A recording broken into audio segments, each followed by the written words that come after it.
The loss drops Washington to 5 games behind Los Angeles in the race for the best record in the National League, with the Dodgers set to host the Giants on Friday night. After the Nationals arrived to New York in the wee hours of Friday morning, Nationals manager Dusty Baker decided to rest his starters for this game. The reserves had no issue with Mets right-hander Robert Gsellman, whom they tagged for 6 runs in 5 innings.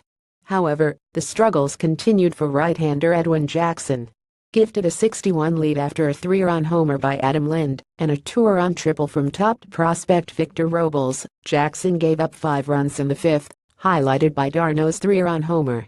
Once seemingly on track to make the Nationals' postseason roster, Jackson has given up 22 runs in 16 innings, 12.38 ERA during his last 4 starts. "That game was all on me," Jackson said. "The guys came out. They did more than I could ask for. We put up 6 runs. More times than not, you put up 6 runs, games don't go that way. That's a tough pill to swallow tonight." Moments that mattered. Familia locks it down. The Mets had been looking for a chance to let right-hander Jeurys Familia pitch in a save situation again, and they took advantage of that opportunity in a 1-run game in the 9th. The Nats rallied to put runners at the corners with 1 out, and Mets manager Terry Collins pulled his closer A.J. Ramos to match up situationally for the final 2 outs of the game. Left-hander Josh Smoker came into the game and retired the left-handed Lind. Then Familia entered the game to retire Robles to record his first save since May 5. "It just feels really good to be able to help the team out," said Familia, who underwent arterial surgery in May. "But honestly, even those bad games I had, even those were milestones for me, because it just meant I was back here and pitching. You can't take that for granted." And as Robles auditions for a spot on the Nats' potential postseason roster, this was an opportunity for Baker to see his approach in a high-leverage situation.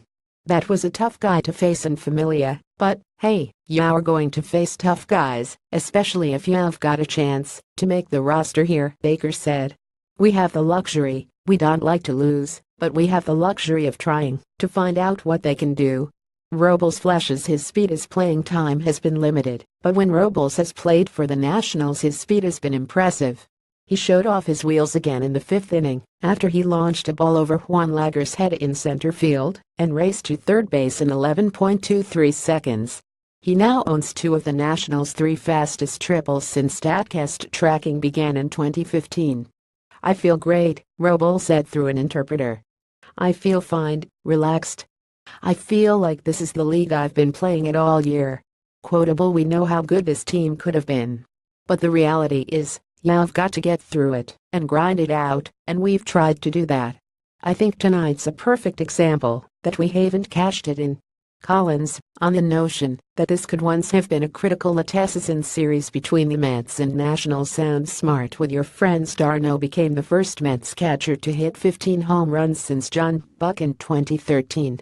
The only other backstops in franchise history to hit 15 were Mike Piazza 6 times, Todd Hundley 3 times, Gary Carter 3 times and John Stearns once.